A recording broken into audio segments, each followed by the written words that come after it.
Hai hai hai, bertemu kembali dengan Cikgu Nurul. Assalamualaikum dan salam sejahtera. Okey, hari ini kita akan buat ulang kaji bab 4, pilih atur dan gabungan. Okey, dalam penyelesaian masalah, okey, jom kita tengok.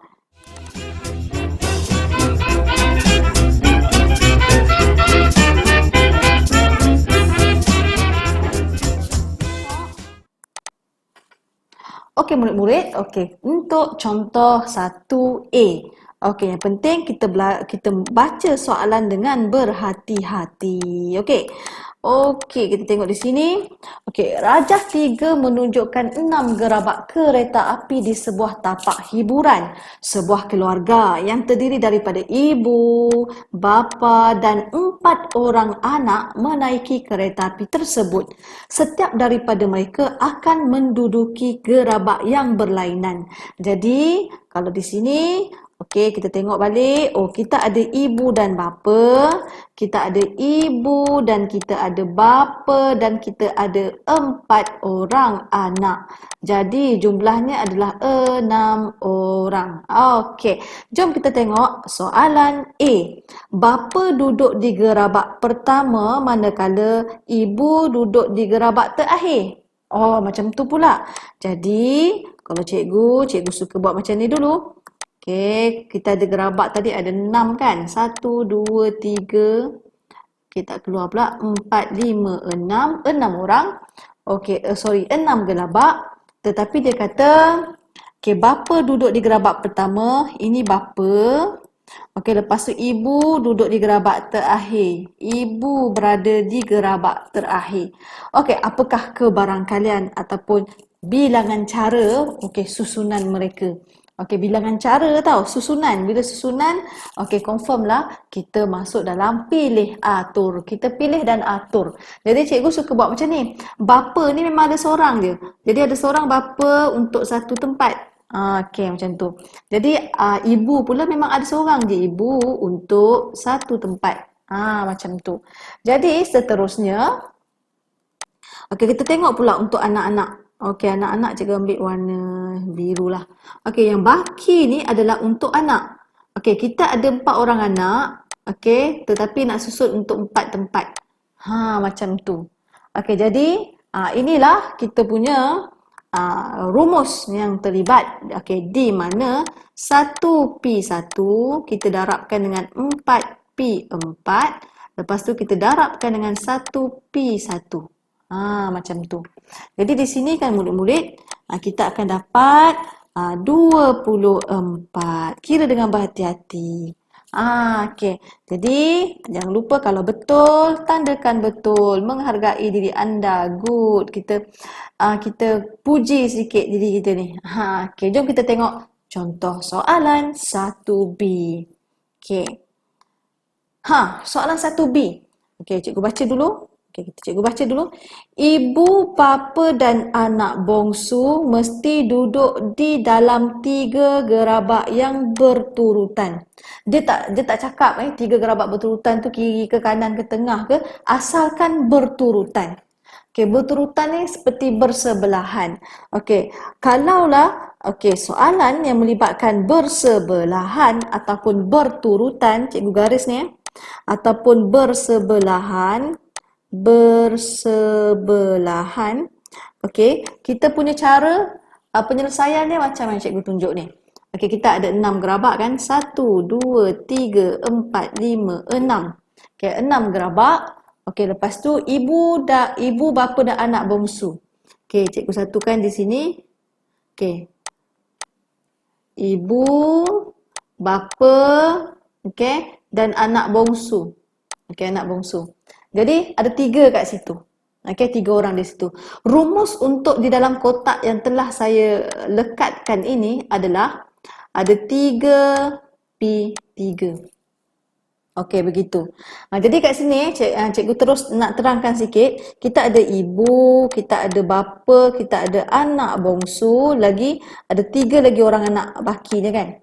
Okey, disebabkan ibu, bapa dan anak bongsu, okey cikgu buat ni. Okey, telah disatukan dalam gerabak yang ini, telah disatukan. Mereka menjadi satu. Okay, tambahkan 3 orang kat sini, berarti ada 4. Ada 4 kita anggapkan ada 4 orang macam tu. Jadi seterusnya, okay, untuk rumus yang seterusnya, disebabkan 3 gerabak ni dah bergabung menjadi satu, berarti semua tempat ni dah menjadi satu. Okey. Jadi 1, 2, 3, 4. Jadi ada 4 tempat. Jadi rumus untuk yang warna hitam ni pula adalah ni 4 ada 4 orang. Ni dah jadi satu tadi untuk 4 tempat. Macam tu. Jadi kita punya rumus adalah okey 3P3 darabkan dengan 4P4. Macam tu. Okey, jadi kita akan dapat berapa di sini? Okey, 144. Okey, macam mana cikgu? Tak fahamlah. Okey, contohnya macam ni. Okey, kamu tengok Okey, ini adalah contoh yang pertama. Ini mungkin yang pertama kedudukannya lah. Mungkin yang kedua macam ni. Satu kat depan yang bergabung, pergi ke tempat yang kedua, lepas tu tinggal 1, 2. Okey. Macam tu. Ataupun ini yang kedua ni mungkin. Okey, ni mungkin yang kedua. Mungkin kedudukan gerabak yang berurutan tu, 2 orang anak duduk depan dulu, baru 3 gerabak berurutan, ni anak yang ketiga tu. Ni mungkin yang ketiga. Ataupun 1, 2, 3 semua anak kat depan, yang baki dia yang gerabak yang berurutan tu. Macam tu. Ni adalah yang keempat. Macam tu. Okey, lepas itu pula, ini cikgu tunjuk contoh yang warna hitam.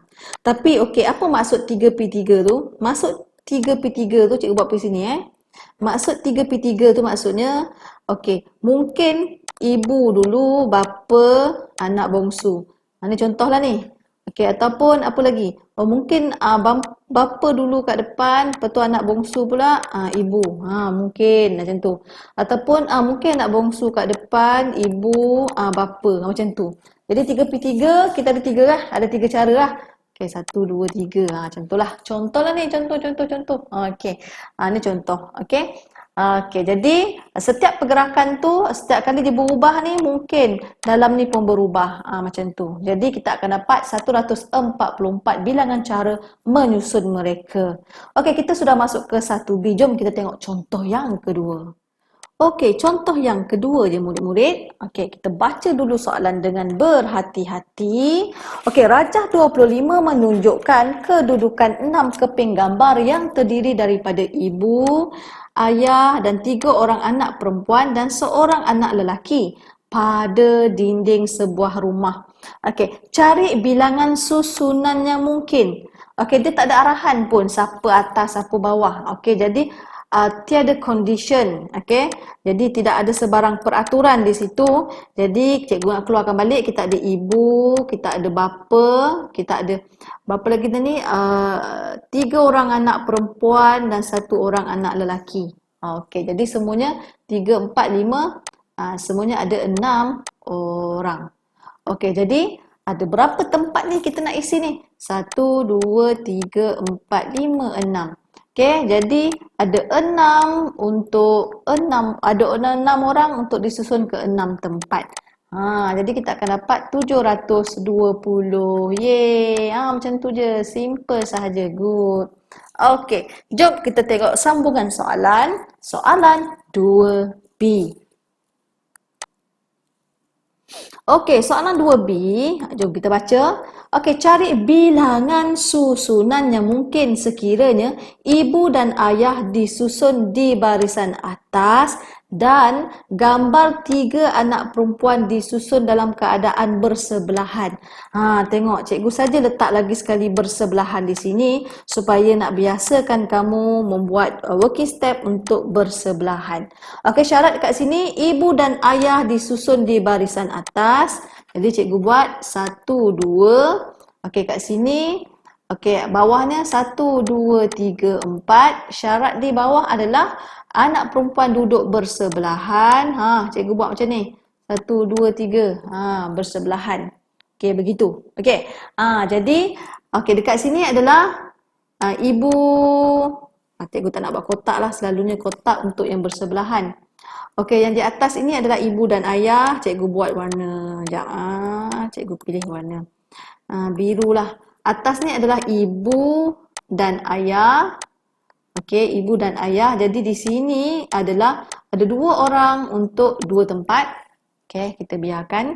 Okey, kita pergi pula untuk di dalam kotak. Ada 3 anak perempuan kan? 3 untuk 3 tempat. Okey, yang melekat tu dalam kotak tu. Okey, lagi satu working step untuk bersebelahan. Cikgu ambil warna purple. Tiga-tiga dia dah melekat jadi satu. Satu, dua. Jadi anak perempuan ada 3 orang perempuan. Okey, ada seorang anak lelaki. Tapi jumlahnya sebenarnya 4 kan. Tetapi disebabkan 3 orang ni dah bergabung menjadi satu. Jadi akan jadi satu dan dekat sini lagi satu. Jadi 2 je. Jadi garisan yang cikgu sambungkan ni bererti ada 2 untuk 2 tempat. 2 tempat yang digaris, 2 yang di atas tu maksudnya satu ni untuk anak perempuan yang dah melekat, satu ni untuk anak lelaki. Jadi kita ada 3 rumus di situ. Jadi kita gabungkan semua rumus ini di mana 2P2 darabkan 3P3 darabkan dengan 2P2. Begitu. Dan kita akan dapatlah 24. Yeay, berjaya. Itulah contoh-contoh soalan untuk pilih atur.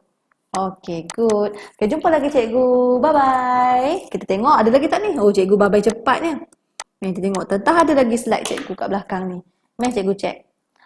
Sekian terima kasih. Okey, selamat belajar. Jumpa lagi cikgu dengan video kedua untuk pilih atur dan gabungan. Bye-bye.